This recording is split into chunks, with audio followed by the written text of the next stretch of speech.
Hi, പുതിയൊരു വീഡിയോയിലേക്ക് സ്വാഗതം. ഈ വീഡിയോയും ഹയർസിനെ കുറിച്ച് തന്നെയാണ്. അപ്പോൾ ഇന്നലെ ഞാൻ ആൾറെഡി വീഡിയോ ചെയ്തതാണ്. ഹൈ റിച്ചുകാരുടെ CID ആയ CBI ആയ ഇൻ്റലിജൻസ് ഓഫീസറായ എല്ലാത്തിൻ്റെയും വിവരങ്ങൾ എന്താണ് അന്വേഷിച്ച് വെച്ചിരിക്കുന്ന വലിയ ഓഫീസറാണ് മിസ്റ്റർ അയൂബ് ഖാൻ.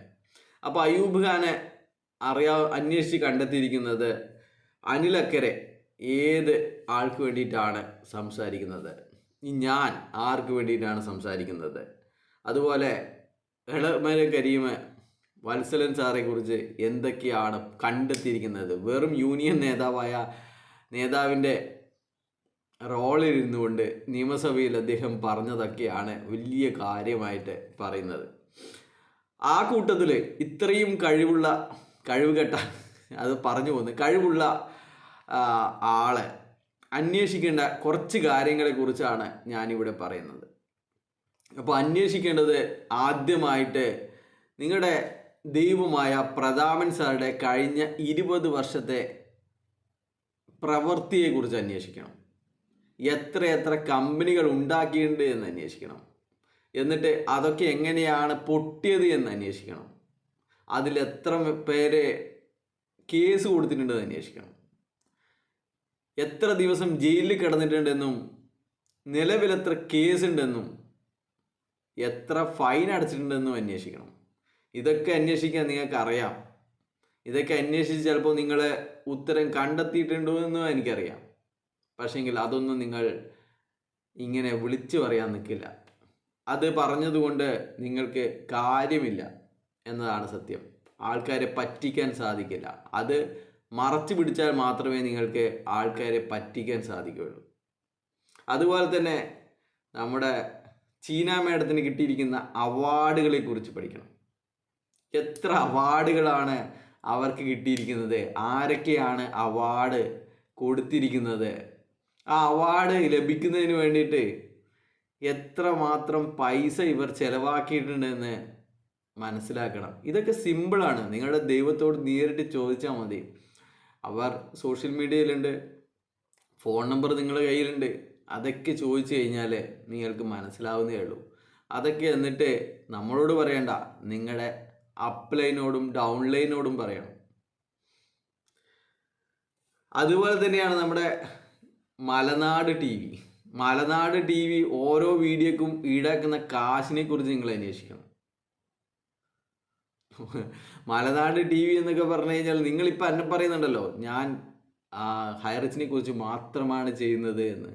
മലനാട് TV എന്നുള്ള ലാബിൽ വെച്ചിട്ട് അവർ ചെയ്യുന്നത് വൈറ്റ് വാഷ് അടിക്കുകയാണ്. ഇവരുടെ ഹൈറിച്ചിനെ വൈറ്റ് വാഷ് അടിക്കുന്ന വീഡിയോകൾ മാത്രമേ അവർ ചെയ്യുന്നുള്ളൂ. അന്വേഷിക്കണം. വലിയ മലനാട് TV ആണെന്നൊക്കെ പറഞ്ഞിട്ട് മറ്റു വാർത്തകൾ എന്താണ് അവർ കൊടുക്കാത്തത് എന്നാണ്. അതുപോലെ അന്വേഷിക്കേണ്ട വേറൊരു കാര്യമാണ്, എന്തിനാണ് ഇവർക്ക് ഇത്ര 69 അക്കൗണ്ടുകൾ എന്തിനാണ് എന്ന് അന്വേഷിക്കണം. എന്താണ് ഒരു അക്കൗണ്ടിൽ ഇട്ടാൽ പോരെ ഈ പൈസയൊന്നും, അല്ലെങ്കിൽ എന്താണ് അത് അവിടെ തികയാതെ വരുമോ എന്ന് അന്വേഷിക്കണം. എന്തിനാണ് ഇത്തരം പല ഏജന്റ് മുഖാന്തരം ഇവർ പൈസ കളക്ട് ചെയ്യുന്നത് അന്വേഷിക്കണം.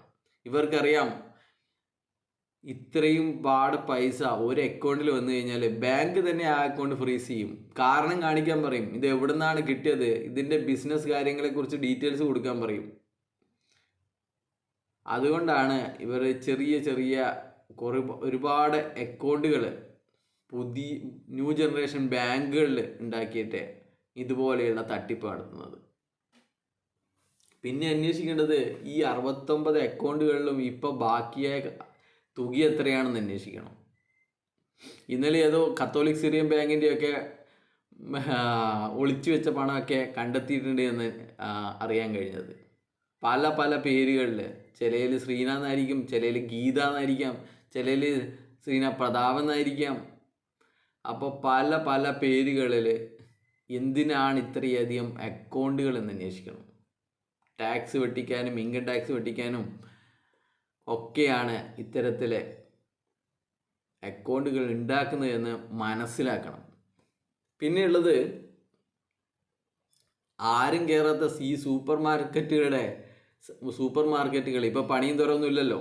ഒന്ന് സന്ദർശിക്കണം. എന്നിട്ട് അവിടെയുള്ളവരോട് ചോദിക്കണം എത്രയാണ് നമ്മുടെ ഡെയിലി കളക്ഷൻ എത്രയാണ്, ഇതുകൊണ്ട് നിങ്ങൾക്ക് ജീവിച്ച് പോകാൻ പറ്റുന്നുണ്ടോ എന്നുള്ള കാര്യം അവരെ തോളിൽ തട്ടി ഒന്ന് ചോദിക്കണം. ഇതൊക്കെ കൊണ്ട് എങ്ങനെയാണ് മിന്നിച്ച് പോകുന്നുണ്ടോ, കുടുംബം പുലരുന്നുണ്ടോ എന്ന് ചോദിക്കണം. എന്നിട്ട് വേണം അതിൻ്റെ പകുതി ഉണ്ടാക്കിയിട്ട് നിങ്ങളെ പോലെയുള്ളവർക്ക് തരാം, പകുതി ഉണ്ടാക്കിയിട്ട്. അപ്പം ഞാനിതൊക്കെ എഴുതി വെച്ചതാണ്, ഇതാരും പറഞ്ഞതൊന്നുമല്ല, എഴുതി വെച്ചിട്ടുണ്ട് ഇതൊക്കെ. അപ്പോൾ പിന്നെയുള്ളത് അവിടെ എത്ര സ്റ്റോക്ക് ഉണ്ടെന്ന് അന്വേഷിക്കണം. നമ്മുടെ ഇന്നലെ മിഞ്ഞാന്നോ മറ്റോ നമ്മുടെ എന്താണ് തൃശ്ശൂരെ ഹെഡ് ഓഫീസിൻ്റെ അടുത്തുള്ള പിന്നെ കടയിൽ പോയിട്ട് ഒരു വീഡിയോ എടുത്തിട്ടുണ്ടായിരുന്നു. അവിടെയുള്ള സ്റ്റോക്കുകളൊക്കെ കണ്ടു കഴിഞ്ഞാൽ ഓരോ റാക്കിലും 2-3 സാധനം വെച്ചിരിക്കുകയാണ്. അപ്പോൾ ഇങ്ങനെയാണോ ഒരു സൂപ്പർ മാർക്കറ്റിൽ സാധനം ഉണ്ടാവുക? അപ്പോൾ അവിടെയുള്ള എത്ര സ്റ്റോക്കിൻ്റെ എണ്ണത്തിലാണ്? 1 ലക്ഷം ഉണ്ടോ? 50,000 ഉണ്ടോ അവിടെയുള്ള സ്റ്റോക്ക്? അപ്പോൾ ഇതൊക്കെ മനസ്സിലാക്കി കഴിഞ്ഞാൽ നിങ്ങൾക്ക് മനസ്സിലാവും ഇത് എവിടെ നിന്നാണ് പൈസ കിട്ടുന്നത്, ആര് തന്ന പൈസയാണ് നിങ്ങൾക്ക് തരുന്നത് എന്ന്. ഇവരൊന്നും 1 രൂപയുടെ ബിസിനസ് ഇതുകൊണ്ട് ചെയ്യുന്നില്ല. 1 രൂപ നിങ്ങൾ ഉണ്ടാക്കിയിരുന്ന് 1 രൂപ അധികം ഉണ്ടാക്കുന്നില്ല എന്ന് മനസ്സിലാവും. ഇതൊക്കെ നിങ്ങളെപ്പോലെയുള്ള പാവങ്ങൾ കൊടുക്കുന്ന പൈസ തന്നെയാണ്, അത് മറിച്ചു കൊടുക്കുന്നു എന്നുള്ളത് മാത്രമാണ്. അതിനിടയ്ക്ക് അവർ വിദേശ ടൂർ അടിക്കുന്നു, വിദേശത്തേക്ക് പണം കടത്തുന്നു, ആർഭാടം നടത്തുന്നു. അപ്പോൾ ഇത് മാത്രമാണ് നമ്മുടെ അയ്യൂബ് ഖാനോട്. കുറച്ചൊക്കെ ഉളുപ്പമാണ് അയ്യൂബ് ഖാനെ. ഇതൊക്കെ ഇത്രയും തട്ടിപ്പ് നടത്തിയിട്ട് ഇതൊന്നും അല്ല വേറെ എന്തോ സംഭവമാണ് എന്ന് ഈ ക്യാമറ മുന്നിൽ നമസ്കാരവും പറഞ്ഞിട്ട് വന്നിട്ട് പറയാൻ കുറച്ചൊക്കെ ഉളുപ്പമാണ് അയ്യൂബ് ഖാൻ. അപ്പോൾ വേറെ ഒന്നും പറയുന്നില്ല.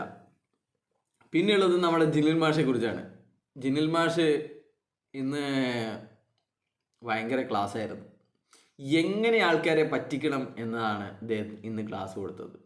ഇന്നത്തെ തോൽവി മന്ത്രിയുടെ മെയിൻ ആകർഷണം അതായിരുന്നു. പണക്കാരെ എങ്ങനെ പറ്റിക്കണം, പാവങ്ങളെ എന്ന് പറ്റിക്കണം, വീടില്ലാത്തവനെ എങ്ങനെ പറ്റിക്കണം, വീടില്ലാത്തവൻ്റെ വീട്ടിൽ പോയി കഴിഞ്ഞാൽ എന്ത് പറയണം, എന്ത് പറയാൻ പാടില്ല എന്നുള്ള കാര്യങ്ങളെക്കുറിച്ചാണ്. അല്ലെങ്കിൽ 4 ബെൻസിലവൻ്റെ അടുക്ക പോയിട്ട് ബെൻസ് എടുത്ത കാര്യം പറയരുത്, 4 ബെൻസിലെ എടുത്തിട്ട് കാര്യം പോയിട്ട് അവന് ബുദ്ധിയുണ്ടോ നോക്കണം, എന്നിട്ട് അവൻ്റെ ആ സംഭവത്തിൽ പിടിക്കണം, എന്നിട്ട് കമ്പനി കൂടണം. ചിലപ്പോൾ അദ്ദേഹം ഏകാന്തത അനുഭവിക്കുന്ന ആളായിരിക്കും. 4 ബെൻസ് ഉണ്ടായിട്ട് കാര്യമില്ല, ഏകാന്തത അനുഭവിക്കുന്നതായിരിക്കും. അവർക്ക് ഒരു തട്ടിപ്പ് സംഘത്തിൻ്റെ ഒരു സൗഹൃദം ഉണ്ടാക്കി കൊടുക്കണം എന്നൊക്കെയാണ് പറയുന്നത്. പിന്നെ ഒരു പ്രധാനപ്പെട്ട വേറൊരു കാര്യം പറയാനുണ്ട്. അപ്പോൾ നമ്മൾ എത്ര അന്വേഷിച്ചിട്ടും ഇവൻ പിടിതരാത്തൊരു കാര്യമാണ്, ഇവൻ ഒളിച്ച കാർഡ് ഏതാണെന്ന് ഇവൻ വെളിപ്പെടുത്തിയിട്ടില്ല. പല പല വീഡിയോകളും കാട്ടിലിരുന്നിട്ട് 10 സെക്കൻഡും 15 സെക്കൻഡും 30 സെക്കൻഡും ഒക്കെയുള്ള വീഡിയോ തള്ളി മറിക്കുമ്പോൾ ഇവൻ പറഞ്ഞിട്ടുണ്ടായിരുന്നില്ല ഇവൻ ഏത് കാട്ടിലാണ് ഒളിച്ചിരിക്കുന്നതെന്ന്. ഇവൻ പറഞ്ഞിട്ടുണ്ട് കാട്ടിലാണ് ഒളിച്ചിരുന്നത്, ആ കാട്ടിൽ നിന്നാണ് വന്നത് എന്നൊക്കെ പറഞ്ഞിട്ടുണ്ടായിരുന്നു. എന്നാൽ ആ കാടിനെ കുറിച്ച് ചില സൂചനകൾ കിട്ടിയിട്ടുണ്ട്. ആ സൂചനകൾ ഇവൻ തന്നെ 2 മാസം മുമ്പേ പറഞ്ഞ ഒരു വീഡിയോയിലെ സൂചനയാണ്. ആ കാര്യങ്ങൾ നമ്മൾ കേട്ടു നോക്കാം.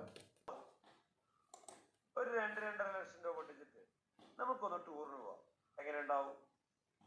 നന്നായിട്ടുണ്ടാവും. അയ്യോ അതൊന്നും ശരിയാവില്ല, 2.5 ലക്ഷം ടൂറിന് പോവാനോ?